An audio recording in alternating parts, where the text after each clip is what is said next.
leading what is displayed at the moment as a lap, but it's closer than that. It's about a minute, I reckon, back to Ben Tuck's Al-Manar Racing by Team WRT, BMW M4. So Porsche versus BMW, two of them, second and third. Best placed Mercedes is in fifth. Ferrari struggling to get up there. There are a couple of them in 14th and 15th positions, one of which, in fact, the 15th place car has just come into fuel. Jake Hill clambers out of it for Era Motorsport and is now with Joe. I'm standing in front of a current British touring car champion. Jake, that was then. This is now. You've just got out of the car. You guys had a bit of a character building start to this race. Yeah. Did that kind of take the pressure off you guys, and you just had to get on with it? The pressure was never on. You know, it's our first race weekend as a team. It's obviously my first ever GT race.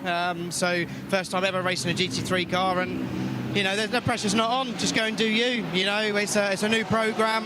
We're just here to try and do the best we can as a team, learn, and you know, just keep carrying that momentum forward. So give us an idea, and especially give the fans an idea. You know, the British fans are used to seeing you driving your Wessery BMW. Here you are in a GT3 Ferrari. There's a big difference there, isn't there? Performance levels on pretty much every area. Huge, yeah. I mean, obviously a massive performance difference. The main one being, to be honest, is, you know, all the driver aids that we've got on this car. You know, all the ABS settings, all the traction settings that you can play with, and you know, the British touring car has absolutely zero. But obviously another big factor is, you know, the aerodynamics of the car. You know, I've never really had to work with sort of aero wash before when in the high speed. So, you know, it's all a little bit different. It's all a learner, but, you know, I've spent a lot of my sitting there behind Harper, who, you know, Dan is a friend, and obviously he's a very, very good racing driver for BMW. So, yeah, proud to stay with him the whole way, and, yeah, I'm proud of my first stints now. In fairness to you, Jake, you seem to have got this natural ability to be quite diverse. I mean, you've driven a Formula One car here, didn't you? I forget what it was. Was it a Tyrrell or something? Ensign, 73 Ensign. Yeah. Ricky Von Opel's car, yeah. Correct. I mean, as a young driver as well, that does it seems to come easy to you, does it? Yeah, it does. I mean, I can jump in anything and be, you know, on the pace, I suppose, within 5 laps, and that's, you know, that's what it means to be a professional racer driver. You know, you get in, you do the job. That's why people hire you, and that's why, you know, you do what you can. So, yeah, I mean, I think my adverse driving skills in other stuff has definitely paid dividends, because it just allows you to jump in and just do the best you can. And from this race point of view, I've seen your car coming through the field, and all right, we've still got a few hours to go. I mean, that's got to be at the back of your mind to be in contention for those steps.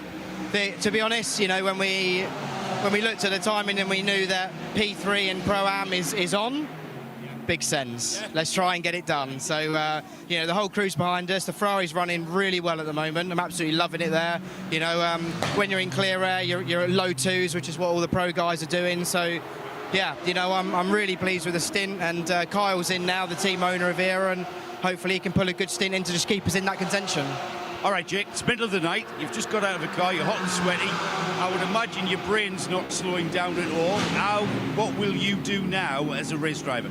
Yeah, I mean, I'm I've got a pretty bad backache because we didn't have time to have a seat made for me. So a little bit of physio, just work that out, get some food, and then try and just get a little bit of kip again. Yeah, how long will you sleep? I don't know when I'm next in, so I don't know how long I'll be asleep for, but half an hour is good. Ought to be young again. Well done, Jake. Great stint, and we hope to see you boys continue in that path. This car really has come back into contention, wasn't it? I'd kind of written it off in my head at the start of this race, and yet here it is. Did I see 12th? Where this car is at the moment? It probably has been in 12th 15th on the race. It's currently 15th, but yeah, but there's some 15th, fluctuation within that, you know, early teens, if you like, and just outside the top 10, depending on who's pitting and who needs fuel. So just like we've got some fluctuation in the top 4 places every 20 minutes or so, the same thing's happening in little chunks further down the order as well. Yeah, Era Motorsport currently 4th in Pro-Am, so he's aiming towards that 3rd place at the moment, about a lap shy of the N2 Africa racing by Dragon, currently running 3rd with Axel Jeffers behind the wheel. great battle shaping up for the Pro-Am, the AM as well. And our leading AM car currently in the fuel bay is, our leading AM car, is currently in 4th place overall.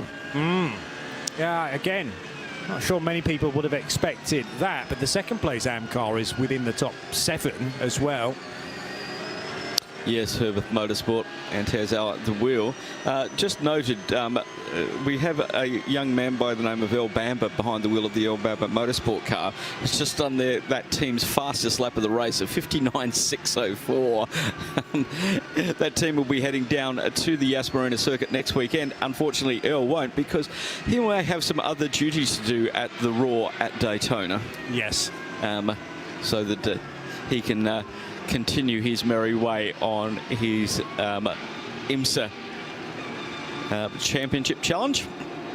But again, it strikes you at the adaptability of a quick race car, a race driver rather. We've been talking to Jake Hill, who can clearly get into most things and be quick within 5 laps, as he said.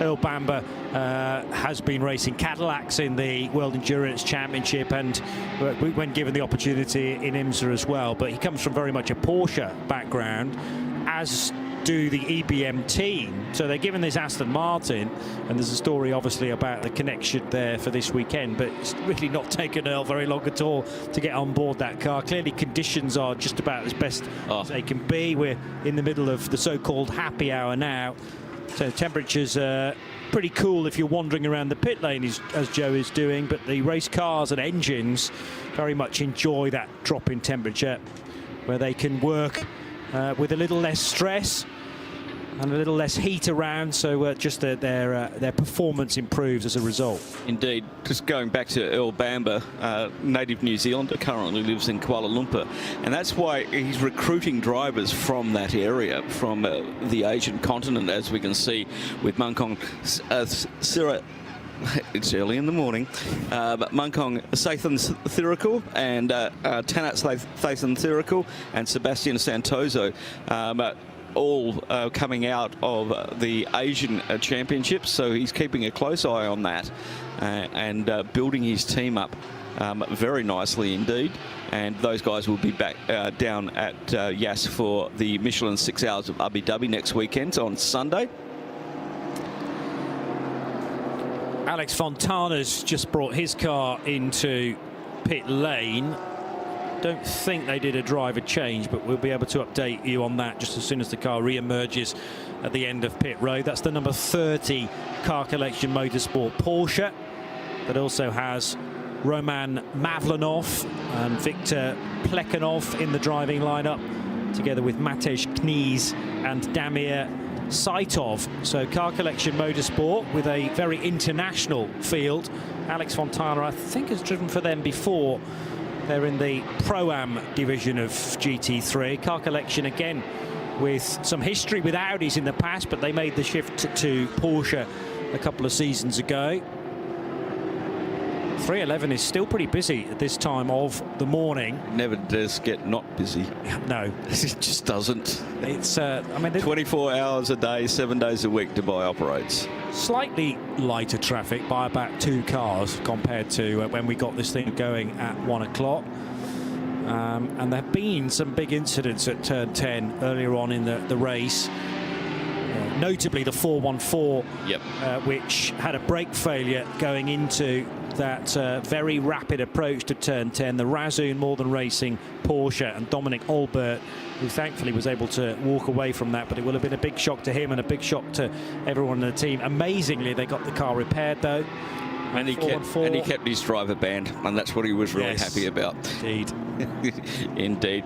And yeah, the early incidents on lap 44, the 990, ending up underneath the start-finish gantry after heavy impact of the wall on driver's left on the exit of turn 16.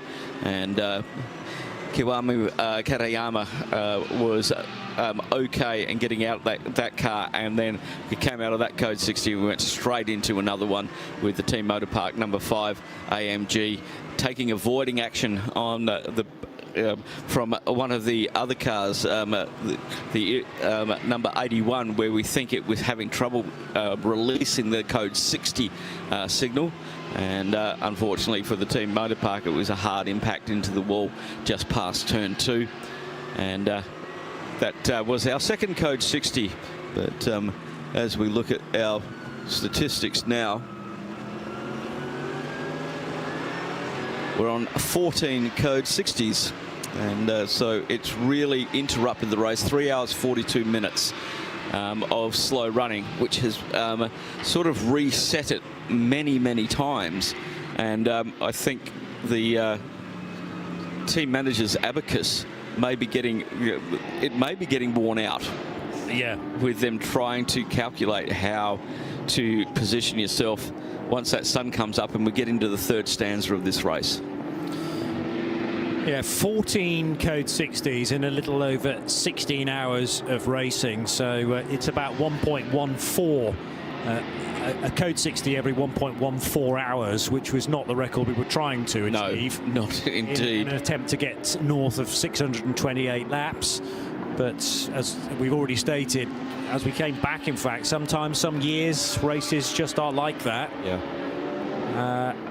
It is steadily getting slightly less populated out there, and that will be a delight for the race leaders like Klaus Bachler and his dynamic GT car, the 777, which is currently being driven by Ben Tuck. He's in the first sector of 3, so venturing around turn 6 now as we speak in the Almanar Racing backed WRT offering. BMW's, both the Paradigm competition and the Almanar racing cars, are the newest version of the M4 GT3 with the Evo, and they'll be pleased, I'm sure, with a semi-new car to be fighting there, with a couple of cars still in contention for the overall victory, one of which is a GT3 AM lineup. That's the Toby Sowery driven car, 991, which is in 5th place. But this shootout between Porsche and BMW and potentially Mercedes wasn't that long ago when we were kind of ruling out the AMGs, but Vitaly Petrov in SMP Racing's car now into the top 4 positions. It's getting better and better. Indeed, albeit 3 laps behind Klaus Bachler at the moment. By my count, Johnny, we've got 10 non-runners at the moment. Okay. Around about 10 non-runners that have parked the cars and pulled the garage doors down due to damage, etc., etc. We may see the McLaren, but we're not sure if that's going to be back out again. We'll see what they can do. Yeah, around about 10 cars from the 62 that started the race. And so we've thinned it out a little bit out on the circuit, which is possibly making the running now a little easier because you're not battling traffic everywhere.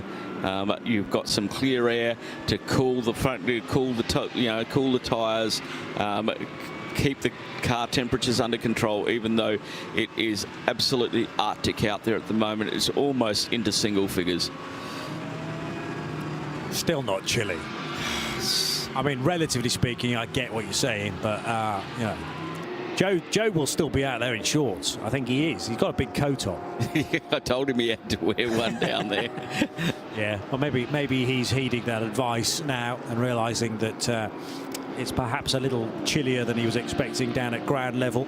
But this is great for tyre wear and also for normally aspirated engines, particularly. The Porsche with such a power plant continuing to lead the race. It's a turbocharged BMW straight 6 in the M4, the Almanar Racing example, and the Paradigm competition car.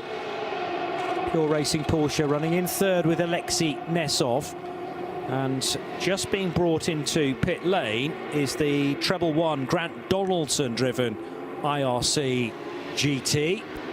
This Australian car built in Queensland and still running 2nd in GTX. It must be mightily frustrating to know you've got a good car, but you just cannot get close enough to the Lamborghini Huracan, which has bossed the GTX category from the off. The Lippert Motorsport crew of Germany with Don Yount, the American, driving car 710. So they've yet to be headed, the Liepert Huracan. The IRC is certainly just waiting there for any kind of misstep. The problem is 10 laps separate the top 2 in GTX. Yeah, the IRC's had a couple of longer than normal pit stops. We did see it getting pushed back into the box, I think, at one stage for a quick repair that couldn't be done on the apron.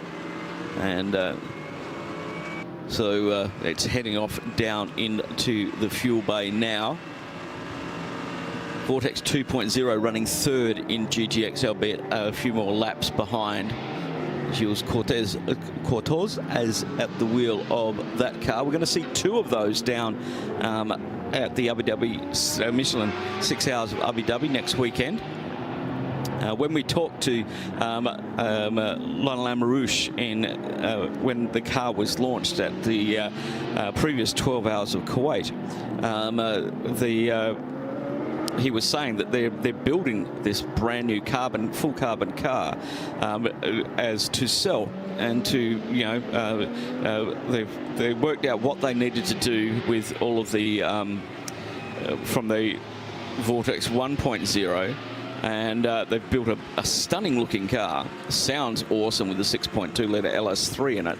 And they've got the reliability that they didn't have in the original car. And that's why this car is now a real force in GTX. And great to see them out running and also building the car for customers. And if you can do well in one of these races, that will sell a car. Yeah, for sure. The spotlight is on it as so many people are tuned into this race. It's a great time to hold a motor race because there's very little else happening in the motor racing world. We're obviously in the build-up to Daytona, but that doesn't get going in anger until next weekend. So a good time to expose a new car to the market. And I'm sure every time that goes through shot, if you're enjoying our coverage in sound and vision, 1 or 2 are going, what's that? Exactly. What's the 111 car? I can't really identify it. And then people start reading about it. And yeah, the fact that it's got a 6.2 litre V8 will draw in a lot of fans. Indeed it will. And as you were talking about the motor racing, it doesn't stop here in the Middle East either. After the Abu Dhabi 6 Hour, we're on to the Asian Le Mans series, which will be running both here at Dubai Autodrome and down at the Yas Marina circuit. So another 5 weekends of racing here in the Middle East after Abu Dhabi. And Asian Le Mans with, is it 2 races per weekend? Yep. And they're back-to-back weekends, right? So here first and then Yas Marina the following weekend. There are plenty of action, as you say, in this part of the world still to come, including the 6 Hours of Abu Dhabi next weekend, which we will have covered here on the Radio Show Limited network. You'll be there for that. Indeed I will, along with Bruce Jones, Diana Binks and the inevitable John Hindorf. Indeed. I've heard of him. He's going to be doing more pit lane stuff. Oh, is that right? He did with Binksy. And it'll be good to see Diana back. She was here last year at the 24 Hour, and she'll be down at the Yas Marina circuit, her first visit down there. And I think it's Bruce Jones's first visit down there as well. Yeah. Because I remember doing the grid walks down there when you and Bruce were in London. Yes. And for the first couple of those.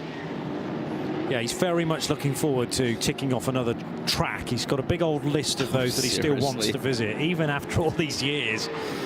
Well, I'm going to ask him the question, has he been spreading the word in Japan? Because he does a lot of commentary in Japan. And we have 2 Japanese teams here and some more Japanese drivers as well. So maybe he's been spreading the good word. For sure, yeah, almost undoubtedly.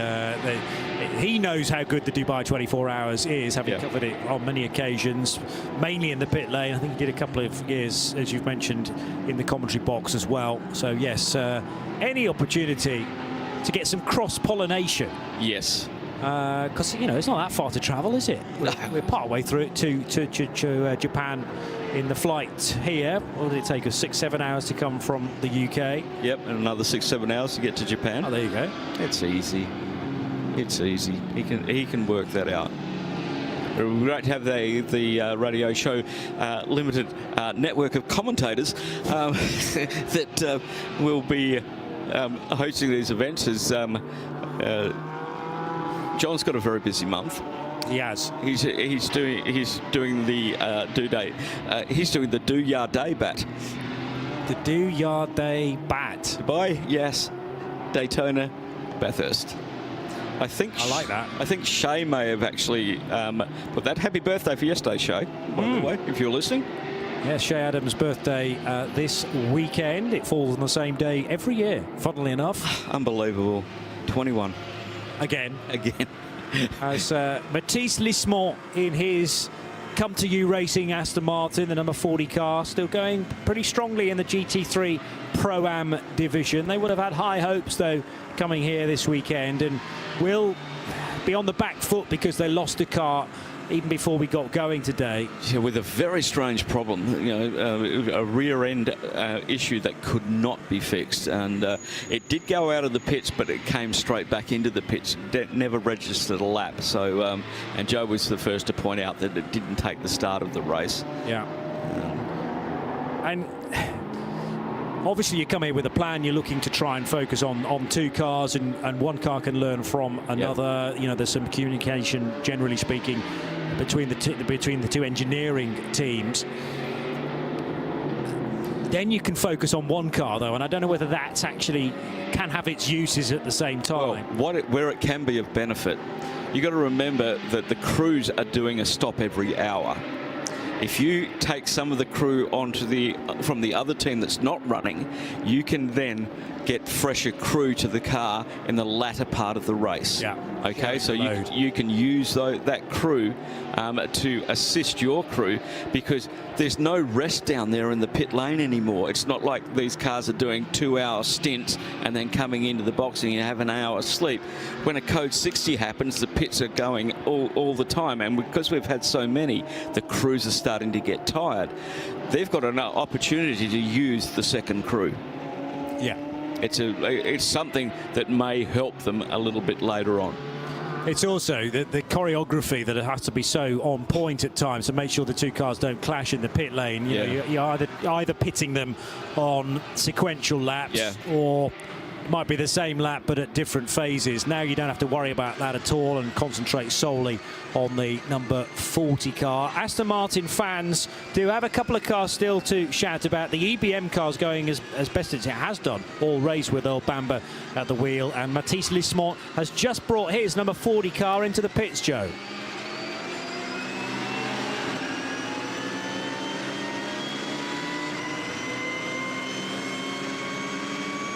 We may have lost Joe. I guarantee that the Come To You Aston Martin did come into the pits. I hope it didn't, in the process, clip Joe as he was trying to get a good view of it. Now I can hear the microphone live again in the background. And, there we go. Here we are. I'm with you now. Come in London. Yeah, that was a pretty straightforward pit stop for the number 40 company racing Aston Martin. There's something about that car. It is an absolute work of art. It's just a shame that it's massively out of contention here this weekend. It's dropped down the order somewhat, this number 40. Jamie D, I can tell you, the young British driver has now taken to the wheel of that car, and I'm not sure why exactly it's fallen down the order, because before I went for my break, it was kind of hovering around the top 10, if my memory serves, which is not always the case. But are you guys aware of why that car's dropped down outside the top 20? Offhand, just going back through some of the data, but can't find anything, Joe. Maybe you can have a chat with the team and see if they've had any issues. Yeah, that's just what I was going to say. Thank you very much. I'm not telling you what to do down in the pit lane, Joe. I would never do that. Yeah, my info over the last few stints is carrying a few errors at this stage. I can't tell you precisely when the route of that car went a little bit off-piste. They'll still continue to stick to a rhythm where possible, but it's no doubt had a lengthy stop somewhere along the line. The other concern, of course, if you have something pretty major go wrong on one of your cars, there's always the concern that it may repeat on the other, because they will have been prepared side by side, although with different parts, different lifing for those parts, so it's never as simple as that. But they will have interrogated the other car that did not start the race to make sure that they know back to front what the issue was and to look out for the early warning signs with the number 40. So the 41 did not take the start. The 40 car has been into some woes, we think, to drop it to 25th place, but it's about to rejoin the race after another pit stop. Change for the lead. Almanar Racing by Team WRT back in the lead. Pit stop for Dynamic GT. Klaus Bachler just on an out lap now with a fresh set of tyres. And that happened every pit stop now.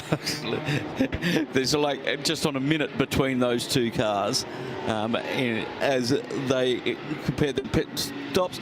I think we will see the Almanar team in not too distant future, around 24 laps on that set of tyres. Era Motorsport, we were talking about them earlier with Kyle Tilley at the wheel. They had a shocking start of the race. They didn't even make the green lights and the UAE flag because they had a puncher on the formation lap, and then they came in and did a really early stop on lap number 10, which put them all out of sorts, and they are slowly moving themselves. Well, they're inside the top 15 now, and running fourth in the GT3 Pro-Am, and we heard from them to say they want to get up into third. Well, when bad things happen at the beginning of the race, if it's a 6-hour race, you may not be able to fix it. If it's a 24-hour race, you very well with misfortune for others. Yeah, you've had your misfortune, and hopefully that's it. But doing very, very well. Kai Tilley at the wheel. And they are just one lap behind the Into Africa Racing by Dragon, with Axel Jeffries still at the wheel. Now, Axel knows this circuit very well, and he also knows the Yas Marina circuit very well because he's racing and driving instructor down at Yas. And he's been working a lot with Dragon Racing. Got a slow car in Sector 3 at the moment. We'll see if we can have a look and find out who that... I've got Matisse Lemont out of the number 40. So Matisse Lismont, who's just been in the Aston Martin, has now got out of that car and might be able to bring us some news. We're also keeping a keen eye, Joe, on potentially a slow car heading your way. But whilst we try and unearth precisely which car that is, yeah, you can have a chat with the driver fresh when they come to you, Aston.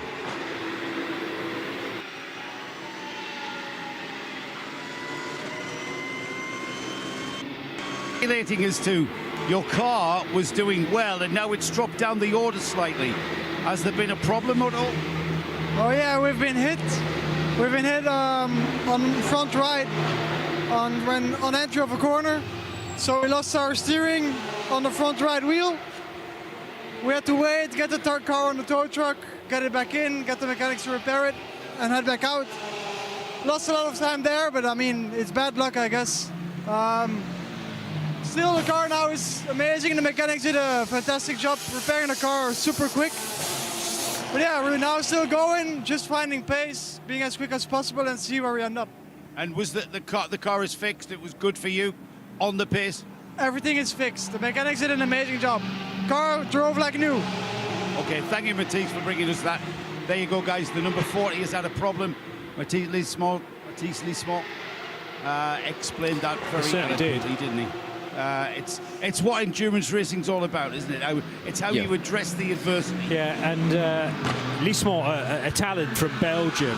It's interesting to see the rest of that lineup. Jamie Day, that Joe's already mentioned, the Brit, but running on the Emirati license. But you've got Kobe Powells, who, if anybody pays attention to the Porsche Carrera Cup Benelux, Powells has been very successful in that recently. The rookie and Pro-Am champions, in fact, from last year are both in the field. So Powell's being the rookie champion and Yanni Kekela not in that car, but a Pro-Am champion who is in this year's entry. And then the other driver, fans of the World Endurance Championship will know all about Tom van Rompuy, who was a pole sitter for TF Sports Corvette last year and was in the championship running for a fair spell as well, eventually falling short, and the title went to Pure Racing, who are second in the overall standings in this year's event. But Tom van Rompuy is a mean racer from Belgium as well. So there's 3 Belgians and Jamie Day of the UK in that Come To You Racing Aston Martin. Yeah, Jamie Day started his karting career here in Dubai. That's why he carries a UAE licence.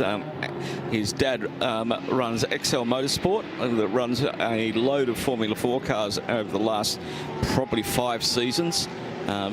Gets drivers out of karting. Kevin Day, who runs that, a very polished shifter kart driver here at the kartdrome just behind the grandstand where we're sitting. And yeah, a racing family. Their business is based down in the motor park to our left, which is a great innovation by the Autodrome to get the manufacturers and get motorsport businesses all in the one location in Dubai. We were spread all over the place many years ago, and now a lot of the businesses work here, and we see some of the teams that are down there. We see the people who help offering up parts and workshop space and all of that sort of stuff to make sure, especially in when we had the Monday to Thursday practice sessions, if somebody had to get a car repaired, you just take it down there. You've got Dragon Racing across the road there. You've got a whole heap of other motorsport facilities down there which can, you know, do all the needful things to repair a motor car, which means you don't have to transport it somewhere else. It's always here on the property. Yeah. It's perfect in that respect, and this place called Motor City, very deliberately, it's not just the racetrack, but it's the infrastructure that's built up over the years around it. It's a little bit like Mooy's Pat is to the Nordschleife, as in, you know, you've got a fabulous racing facility and the teams want as little distance as possible to travel, yes, to get their cars tested and to get their cars up to speed for a race like this, and indeed for events a little further afield as well. Yeah, Klaus Buckler has dropped back into 3rd position after that pit stop, with the Pure Racing moving up into 2nd. So it's BMW, Porsche, BMW. Where have we heard that before? But they're really holding on to those top 4 spots with Winwood Racing and Sergei Stolanov at the wheel of the car 16, and SMP Racing, Vitaly Petrov at the wheel of that car. And Stolarov is only 28 seconds behind the Paradine competition with Toby Sowry at the wheel. That could get interesting. They're both doing well. I think Sergei had some traffic on that lap at 2:04, but our leaders on their last lap, 2:01, 2 flat, 2 flat, 2 flat. That has been consistent, Johnny. Yeah. All the times that we've been here, we've been watching these lap times. Unbelievable consistency from these teams with a range of drivers. Exactly, and yeah, that ability to know what pace you want to be doing ideally, but then can you spend a whole stint doing about the same sort of time within a few tenths? And that's why those cars that are up there at the sharp end, they're very good at doing that, and they're getting the positional rewards. Well, given that all of their fastest laps were 58s, they're only 2 seconds off their fastest lap, which was done in the first 5 laps of this race. Yeah, where there was no traffic to deal with. Exactly. The cars were heavy with fuel, but had really heavy with fuel because they were brimmed. Yes. And I was suggesting earlier, would there ever be a scenario where they could have a brimmed tank again? Because remember, a fuel load allocation that you're allowed to take on board during a green flag pit stop is generally not a full fuel tank. I think possibly the only chance you might have to do that is if you've come in for fuel and then within a handful of laps there's a code 60, and you might then want to come in and take an extra 25%, which you are allowed to do. But you can still only fuel that to your 100-litre maximum. You can't overfill the car. If you've filled it, yeah, and then you go out, and on your out lap there's a code 60, yeah, you could come in and you could take 25%, couldn't you? Which might take you to the full capacity. Yeah. It'd be an interesting one, because otherwise you do have a maximum capacity of Yes, if it flips, yes, and you're in the fueling area, so if it goes from green to purple or vice versa. The smart tanks are very smart. They are, aren't they? They don't give you any more than your allocation in the green flag and the purple zone combined effort. But yeah, if the two are done separately, separated by 1, 2, 3 laps, I think that's possibly the only scenario where you might get up to the full tank allowance rather than the regulated allocation. Yeah, because there's other things that come into that, because some of these cars are flow restricted under refueling down to 80% flow. So that's part of the BOP. So some of them have, and that's done on the make of car.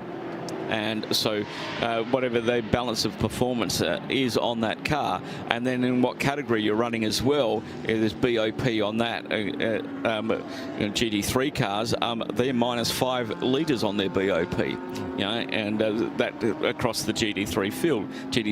So it's, I think there is a possibility of that happening, of trying to brim the tank. I would have to check with somebody like Paul Trustwell whether you could, though. Yeah. Because he was the one who sorted Nick out, was saying, well, when that goes green, can you get your allocation? And he said, yes, you can. Yeah. The smart tags know exactly what they're doing. Presumably the fuel flow remains the same whether you're in code 60 or not. It doesn't alter the fuel flow. It's on your tag. Your tag dictates what fuel flow you get inside that, and so because that then opens another area that might be a kind of hole to disappear into.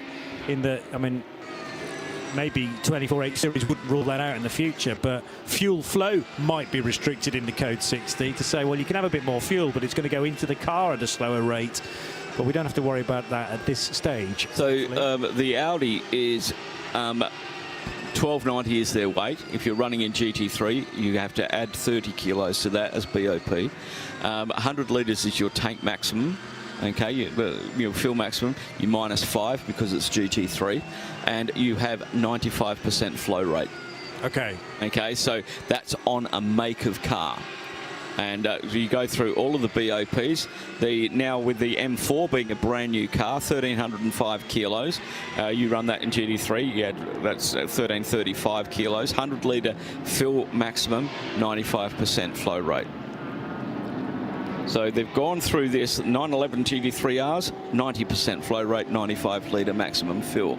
So what that does is that it makes them, with that 95 litre, it makes them fuel their 5 litres less. Then they're going to take another 5 litres off of that. Where for GT3, they've got 90 litres. That's 10 litres less than somebody else. That's maybe 2 laps. Yeah. Over the course of the years, because I'm a bit of BOP nerd, because we get lots of time to look at all of our BOPs and see how it's worked. And I've got to give Creventic due, and we talked about this earlier, is that they've worked out BOP so it doesn't cost you money. Okay. It doesn't cost you with mechanical parts, restrictors, all of the things that normal BOP does. It's been done with weight and fuel. And then you've got the driver BOPs as well, which sit on top of your vehicle BOPs, or sorry, your team selection will have its own BOP, whether you have Pro-Am or Am drivers in there, with limited drive time in certain categories. Out of interest, you just listed the way of measuring fuel flow done on a percentage, and I think mentioned 95, but only 95. What's actually the slowest fuel flow rate? I think there is an 80%, which is the 992 Pro teams. 110 litres, 80% is their fuel flow. There was a time not that long ago where you actually had to plug in a physical key.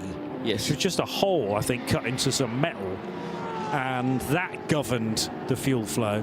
It might be that these smart tanks can also now do fuel flow as well. They do. That's part of your fuel flow is on your tag. Yeah. And that basically, if you've got a the machine then alters its delivery, rather than it being going as an actual hole that is of different apertures. It just works out, okay, well, you're going to have an 80% fuel delivery rate, and I'll adjust accordingly. Exactly. So the pump will be programmed at 100% to do so many litres per minute. Yeah. And then they will just reduce that accordingly on the, you will now do X amount minus for the 80%. So I think that works in a really good way to stop the teams having to spend even more money. Motorsport is not inexpensive. And yeah, Creventic have got this down to a fine art. They've had 20 years of practice. And congratulations to them, because we're getting some great racing. Yeah. And it's got, a lot of that has got to do with BOP. A good indication of how the various, or the main categories are going now. Top 3 in each class displayed on our scoring tower on the left of your picture. If you're in sound and vision, let's hope that you're able to take a bit of time out of your Sunday in certain places. Still Saturday, of course, in others. And Ben Tuck leads the Almanar Racing by Team WRT BMW, leads the race overall in the treble 7 car from Alexei Nesov's Pure Racing Porsche and the dynamic GT car of Klaus Bachler. Red Camel back at the head of the order in the 992 division. So 909 leading Lucas von Eindhoven in the Tierra Outdoor Racing Porsche. Cameron McLeod is third for AJITHKUMAR Racing, 901.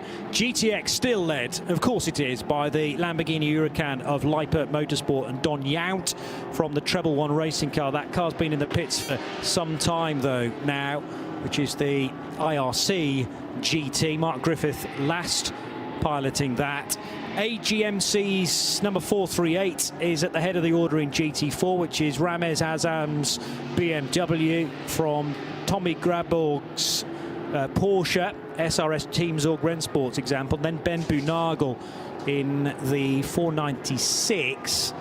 Sorry, Marat Gabedulin in the Continental TTR Toyota is third in GT4. And then the two Asbest Seats, 101 ahead of 102. Christian Laderna in his Seat has just rejoined the race and remains as our TCE race leader. Yep, unfortunately, the 127 has not, was part of the accident earlier on and is not running at this time. I'm going to take this opportunity to head downstairs because Joe Bradley's just appeared in the commentary box, ready to take over from me, join you for 90 minutes or so. And I'm going to go see who's awake at 4 minutes to 6 in the morning. Indeed you can. Thank you, Johnny. Rug up warm.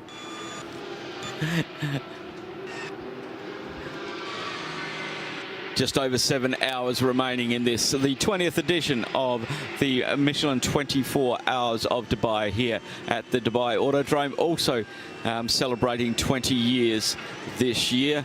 Had a great fireworks display at 8 o'clock. Thank you to Dubai Tourism and Visit Dubai for that. And the racing continues on. 16 hours 57 minutes have elapsed since we started this race at 1 o'clock in the yesterday afternoon, and it's been pretty action-packed all the way through. Almost 3 hours and 42 minutes under code 60, 14 code 60s so far. A few big incidents that required about half an hour of running under the purple flag. Code 60 does mean that all cars are limited to 60 kilometres an hour. Penalties apply if you exceed your 60 kilometres an hour.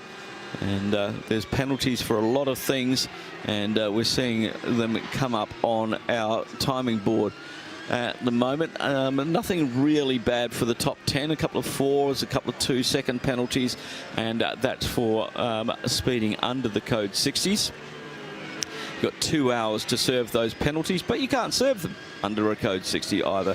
You can, but if your 2 hours expire and a code 60 is active, you can serve them at your next scheduled pit stop. You don't have to take a pit stop to do that. Roman Mavlinov, and currently in the car collection Motorsport. That is car number 30, currently run in 25th in class.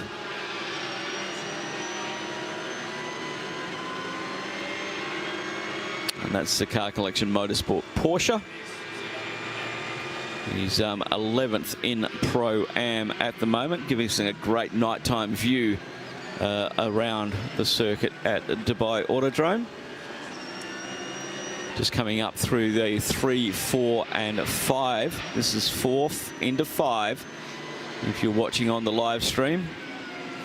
And then roll it through 6, 90, about a 70 degree, about a 50-degree right-hander, then a 70-degree right-hander into turn 7. Now you've got to get the car over the right-hand side of the track into the bowl. 8 and 9, a bank corner. Exit of this corner, it's absolutely paramount to get as much power down as early as you can to head down the very long back straight. A little bump there as we go past the club link that joins up at turn 14. Heading down towards the braking zone now at turn 10. Hardest braking point on there. Oh, he's gone very deep there. He's had to run a little bit wide. He almost went into the car in front of him. He had to change his line, and he was closing up very quickly on the Porsche in front of him as he makes his way up towards turn 12 now. You enter uphill, and then you exit on the downhill. Big bump there on the apex of that corner. Now heading down towards turn number 13, a flat-out left-hand sweeper leading into turn 14. Another banked left-hander. This is a bowl behind the pit complex. Quite a few lines through here. We've got an AMG GT, a Porsche, and Roman all getting the work done. The 101 into the pits. One of the Abest Racing, current leader in the TCE category. Christian Ladmar at the wheel of the 101 car. Looks like a full service. There's Michelin's coming off and new Michelin's going on. It's a very warm welcome to the commentary box. I mean, Joe Bradley, have you warmed up from that chilly pit lane? It's like a British summertime down there. Seriously. It's no, I did have to put an extra layer on. I thought you might have jeans on rather than my shorts. And a little bit of breeze down there as well. And I'm from the northeast of England, so you know I usually wear shorts.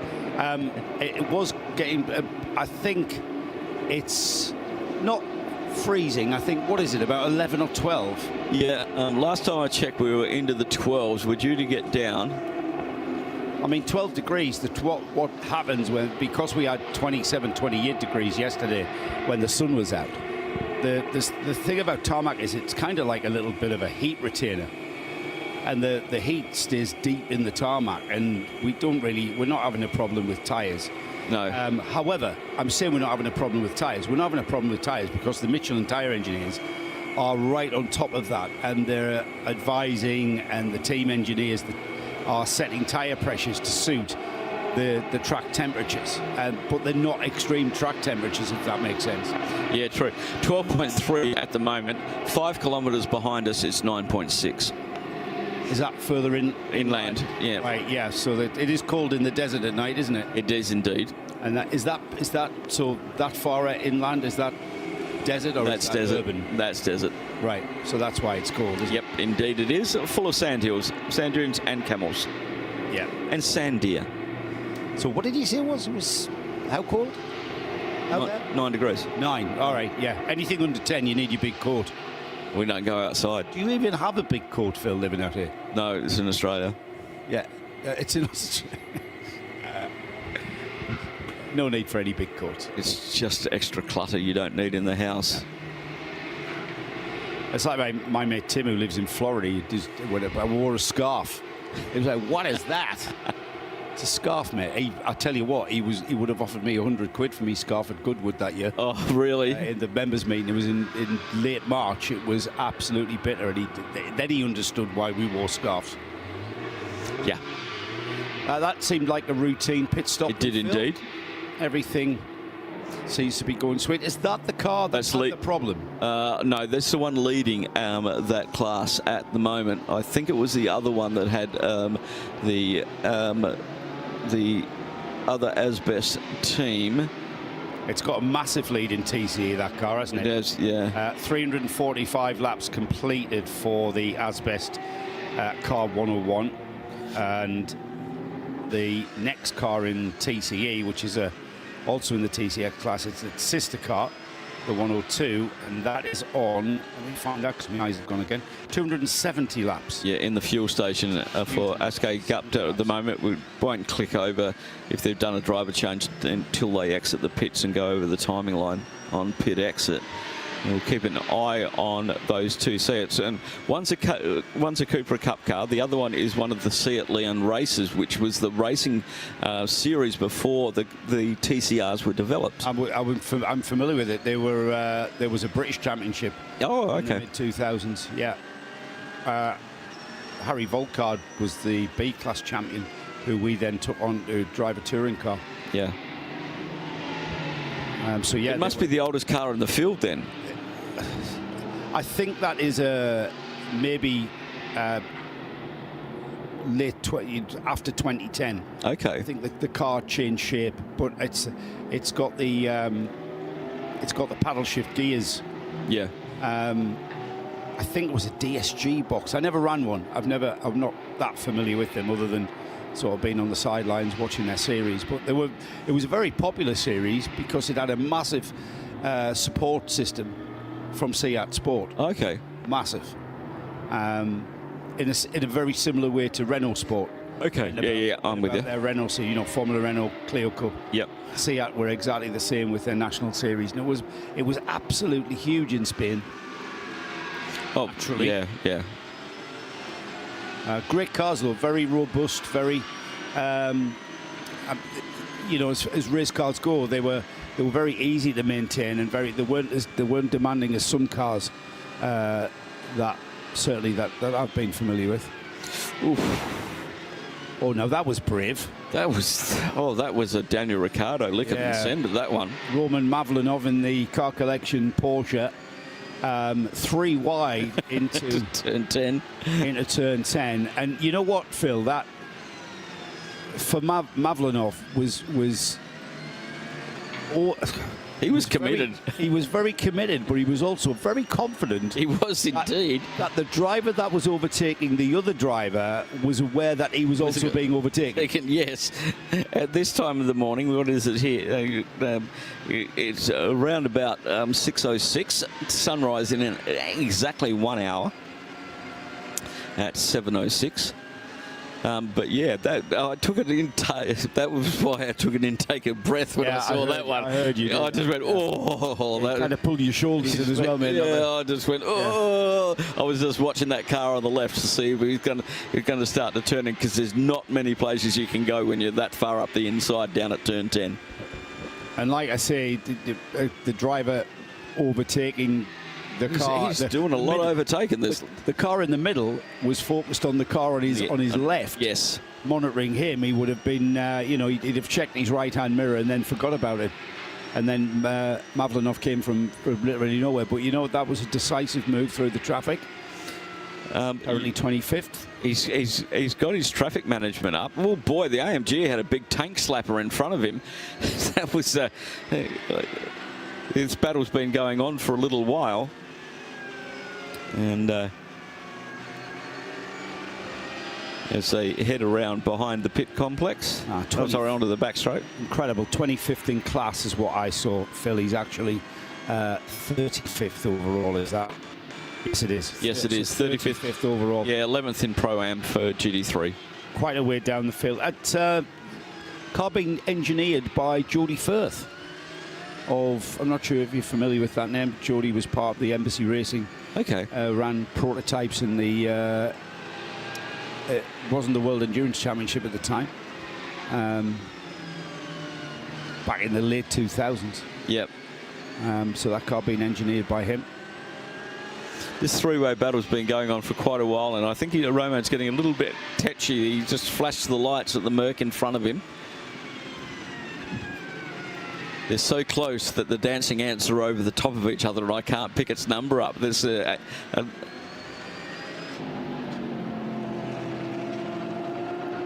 You'll have to explain to the viewer what you mean by the dancing ants there, Phil. dancing ant. Well, we have it on the tracker, you mean? Yeah, on the tracker, on the live timing, getraceresults.com /24H series. You can follow the cars around the circuit with a tracker, and basically they're just the numbers with the class colours. GT3 is a white colour. That is great when you're involved in a 24-hour race and not when, I mean, that's not a race for position. Car 90, let's find out where car 90 is. He's certainly not in the top 10. Trying to locate him on the timing screens. He's way down the road. I've lost him actually. But there's 3 cars circulating out there. And not necessarily for position, but very. I think it was the 96, Joe. I think it was the GWR Australia entry with Glenn Wood at the wheel. Right, where is he in the order? Well, they're on a different lap. Glenn Wood is running in 31st position. Just 3 cars, very, very similar with performance. Yes, just absolutely in the floor of what we're seeing, and that's how you get through a race like this. You just keep. You know, Mavlinov's just pulled up behind him there. He's got similar pace in this Porsche, car collection Porsche number 30. Similar pace. He's not in a position to overtake because he hasn't got any more performance that he could ask, and that's not good. A car pointing the opposite way to what it That's should. turn 14, and he's done it again. 269 is.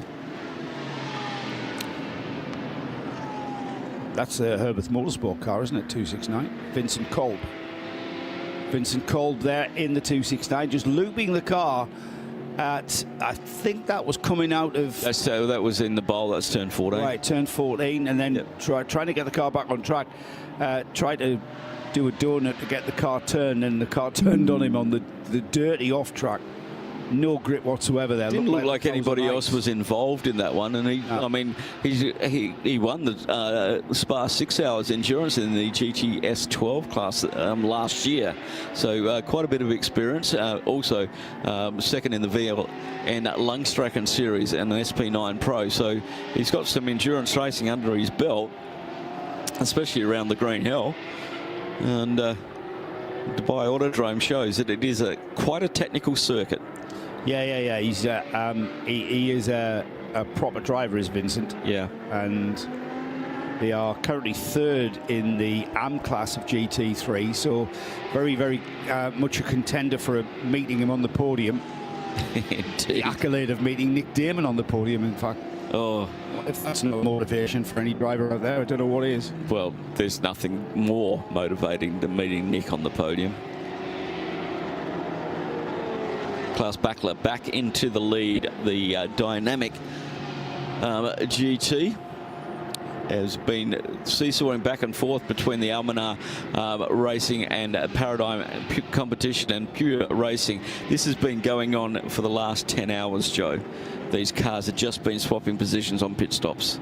There's nothing stopping that going all the way at the flag, is there? Well, exactly. It's just which one is ahead of which one by the time we flip-flop our way to the checkered flag. Have we worked that out yet, or is it a bit early? I think it's a little bit early on that one. Dynamic GT have led 128 laps. Almanar Racing by Team WRT 124. Pure Racing 66. Paradigm Competition 41 and Winwood Racing 29. Dragon Racing 24. Aero Motorsport 4. Proton Huber Competition 2. Hassar T1 and Tierra Outdoor Racing by HWN. That's a 911 GT3 Cup car. Has led 1 lap. That's incredible, isn't it? It is absolutely incredible. What makes that incredible is the extent of, what did we count, 33 GT3 cars? Yep. And for a cup car to lead overall. I mean, yeah, okay, we had the anomaly of pit stop phases and the like. However, it can still say it led the Dubai 24 Hours. Exactly. The edition of the Dubai 24 Hours. If they're looking for sponsorship, yeah, that's your lead card that you play. Oh. Mavlinov now getting a little bit impatient, is he? Oh, he's thrown it up the inside at turn 7. Yeah, that's a popular point there, isn't it? It is, but the AMG got compromised at turn 5 by a slower car, and he had to go offline, and that sort of made Roman have to take a big deep dive of the brakes. A little bit harder than he wanted to press, but he could get off them earlier and had a little bit more car speed. Yeah, he's been itching to do that. Yeah, really. I don't think he was being delayed at all, though, was he? They had a cracking pace, those cars. Both of them were on equal pace, and it was a mistake that, well, it wasn't a mistake. It was a slower car that got in the way and allowed Roman to head on by. So Mavlinov moves up to 34th now. That was an AMG Mercedes that we've just seen him overtake. Yes, it was. It wasn't the Continental Racing by Simpson Audi R8. No, it wasn't. That was the Mercedes. Because he's just overtaken that car in the process of that lap. So Mavlinov in 34th now. That might have been the car that was getting in the way of the AMG. Possibly, yes. Yeah, because that was the only other car I saw on that lap from the onboard camera that he overtook. And he gets past one, and there's another rear light, and that's a Porsche in front of him. 3 laps off the class lead is Jérôme Bouillery, 4th in the 992 class. Still one of the most competitive classes in the series, and we'll see the 992 class go down to the wire pretty much everywhere we race this year. Well, pretty much 8/10 or 4/5 of this field is going down to Yas next weekend for the second round of the Middle East Trophy. We had, I think, 19 on the qualifying list yesterday, so a big field of 992s. Live coverage as well on the RSL network of channels, as well as the 24H Series YouTube page, the YouTube channel, I think we call it these days, isn't it? I'm not up with that sort of thing at all. Well, you know what? The thing about YouTube and the Creventic series was one of the first motorsport series to live stream their series rather than televise. But these days, with smart TVs, YouTube is a channel on your television effectively. So, like, the term live stream or televised, there is a massive overlap there, and there's no difference really these days with smart TVs. That's a disc change for the 999, the class leader at the moment, the Red Camel by George.NL. That should hand the 992 lead. It won't, because Lucas van Eindhoven has in the brought pits as well. Outdoor racing car in as well. So both cars pitting at exactly the same time. Now then, the only question mark is, and I know Johnny's not made his way down there that quickly, is whether or not, and I can tell you now, the 912 will take the lead of 992 because that car has already left its pit box and is heading towards field. Yep. I'm amazed how fast they can do this these days. I mean, I'd be still there with the bottle bleeding in the brakes. Dry fit. Unbelievable stuff.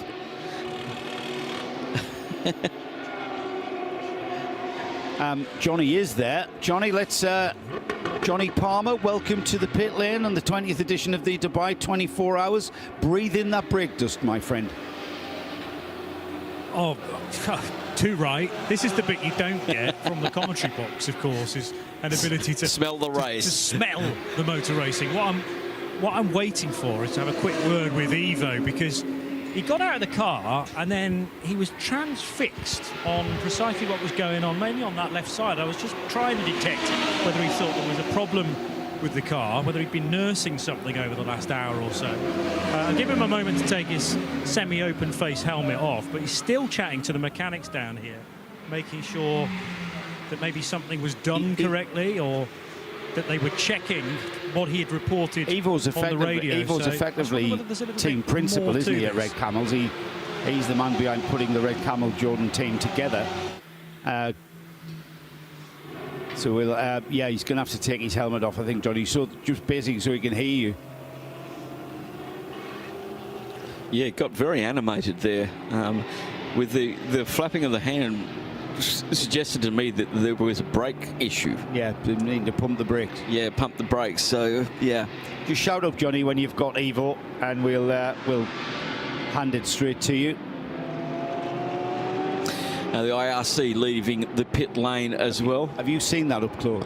Yes, I had a look at it on Wednesday. I am a massive fan. I was a massive fan of the Mark Cars V8. Yep.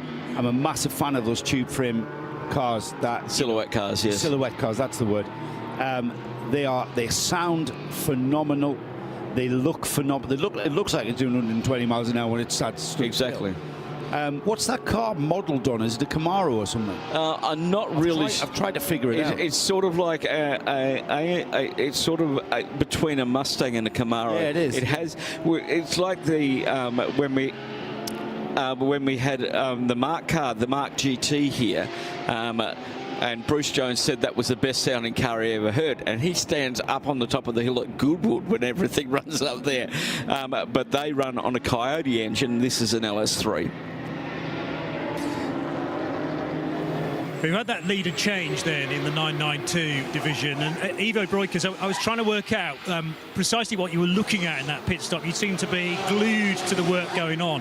Has there been a bit of a problem over the last stint for that car? Yeah, I felt some vibration, but I have a really awful stint. I have contact lenses, and all the time there was something in my eye. So basically I was driving in one eye, and I had a vibration in the brakes, and I thought that was maybe the brake pads. But looking at that now, we could have gone a little bit further as well. But anyway, we have new ones on, so now we can go to the end. Could you have gone very much further, though, considering you're just peering out of one eye at this stage? Sorry? Could you have gone much further into that stint, considering you can only see through one eye at the moment, Ivo? Yes, I could have. I came on a little bit earlier, also because of the strategy and looking to the end. But this was from the beginning, so it's really awful. So they were coaching me a little bit, telling me who was behind, what kind of cars were behind, like a spotter kind of thing.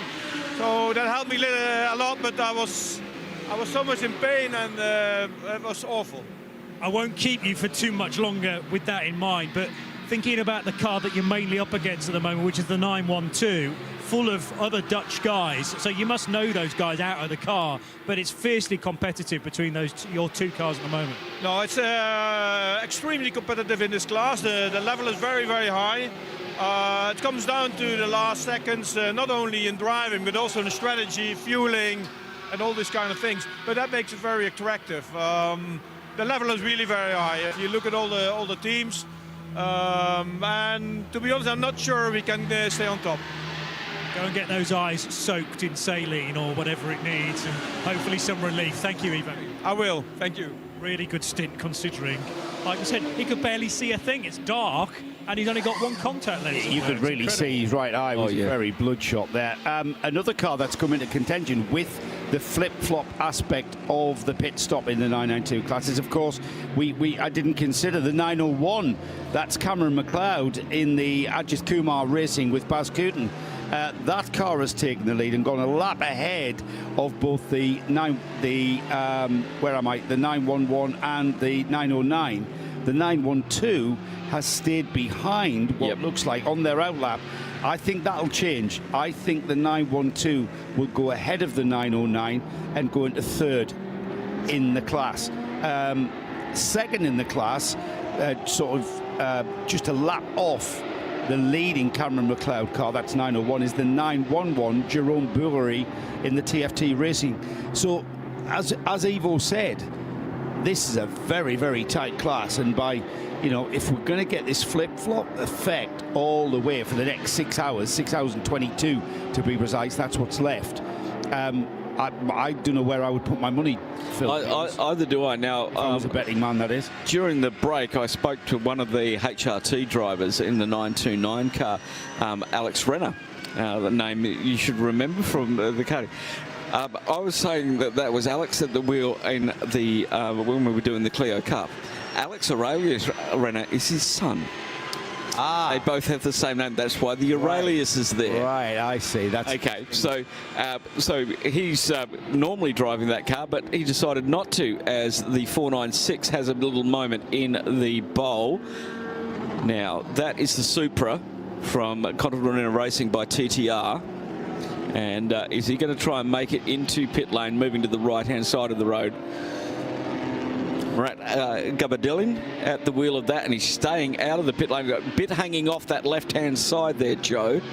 Yeah, I mean, I'm a fan of what that car looks like. Little bit of bodywork there, hanging off the left-hand side. It's going to be heading towards Johnny Palmer any moment there. He kept well out of the way, didn't he? And he's now onto pit road with whatever problems. The problem wasn't just aesthetic, though, Phil. It had actually slowed the car down because he was creeping into the pit lane at that point. Currently running third in the GT4 category, 47th overall. And we'll keep an eye on that as it comes into the pit lane. Local-based team here in the UAE. They run in the National Championship, Pro Car Championship. Can't really see. Yeah, it was all. Well, Johnny Westbrook's just run over to that left-hand front side, so you can't miss Johnny Westbrook. He's 11 foot tall. Right. And Craig Thompson is down there as well. He's the team boss of TTR Racing. 5-stud wheels on these GT4 cars. So he's completed 370 laps. The fourth place car is on 309. And that is a car that sits static in the pits. That's the car that is, I'm afraid, out. That's the Tomlinson Team CMR Ginetta. So the Supra just has to repair what it has to repair and continue on to the checkered flag. Yeah, a group of young drivers. Difficult to find out what experience level they have. There's Johnny Westbrook, just having a quick look there. This team won the GT4 race in Dubai last year in this car. Speed connection that it offers. Run it in the For my local Android users out there that want to run a similar setup, you can definitely do this, but you're going to need to double check that your phone can output HDMI. Not all Android phones can do that like the iPhones can. So you're going to need to double check that. And if you can do that, then by all means, go ahead, get the appropriate tape on that right rear, and now having a look at the left rear. So there might have been after. I'm waiting for Johnny Westbrook to potentially have a word with him. Yeah. So very careful eyes. Everybody's sort of working, and Johnny's directing things to go. Oh, that was a flat left rear tyre. The rim just coming back without anything